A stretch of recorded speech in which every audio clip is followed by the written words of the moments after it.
Pernahkah kamu merasa sudah merencanakan segalanya dengan matang, sudah berusaha sekuat tenaga, tapi hasilnya jauh dari harapan? Rasanya pasti campur aduk ya, ada kecewa, sedih, bahkan mungkin marah. Itu manusiawi sekali. Tapi sebagai seorang muslim, bagaimana sikap terbaik kita dalam menghadapi situasi seperti ini menurut Al-Quran dan hadis?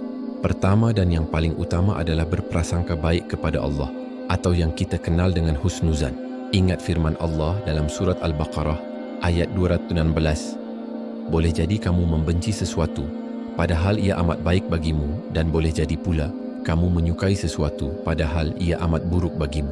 Allah mengetahui, sedang kamu tidak mengetahui.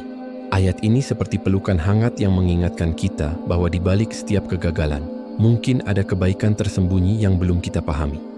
Mungkin Allah sedang menghindarkan kita dari bahaya yang lebih besar, atau mungkin Allah punya rencana yang jauh lebih indah dari yang kita susun. Sikap kedua adalah sabar dan tidak berputus asa.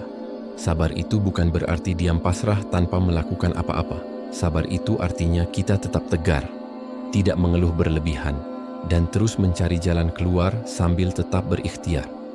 Rasulullah Shallallahu Alaihi Wasallam bersabda, "Sungguh menakjubkan urusan seorang mukmin, semua urusannya adalah baik baginya."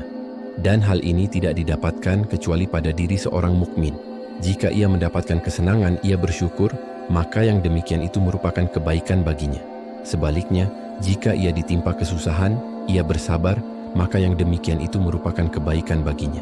Hadis riwayat Muslim ini mengajarkan kita bahwa dalam kondisi apapun, baik senang maupun susah, selalu ada celah kebaikan yang bisa kita raih. Ketiga, lakukan introspeksi diri atau muhasabah. Coba kita tengok lagi ke belakang. Mungkin ada bagian dari ikhtiar kita yang kurang maksimal, atau mungkin niat kita sempat melenceng di tengah jalan, atau jangan-jangan ada hak orang lain yang belum kita tunaikan. Introspeksi ini bukan untuk menyalahkan diri sendiri, tapi untuk menjadi bahan perbaikan, agar di kesempatan berikutnya usaha kita bisa lebih sempurna, baik di hadapan manusia maupun di hadapan Allah. Jangan lupa, perbanyak istighfar, memohon ampunan kepada Allah. Terakhir, teruslah berdoa dan berusaha. Kegagalan hari ini bukanlah akhir dari segalanya. Anggap saja ini adalah jeda untuk kita belajar, untuk kita menjadi lebih kuat. Allah itu Maha mendengar dan Maha melihat. Dia tidak pernah menyia-nyiakan usaha hambanya.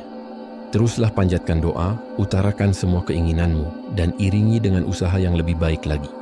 Ingat, tugas kita adalah berikhtiar semaksimal mungkin, sementara hasil akhir adalah hak prerogatif Allah. Jadi, ketika rencana tak sesuai harapan, mari kita lapisi hati dengan kesabaran, tetap berprasangka baik kepada Allah, introspeksi, dan jangan pernah berhenti berdoa serta berusaha.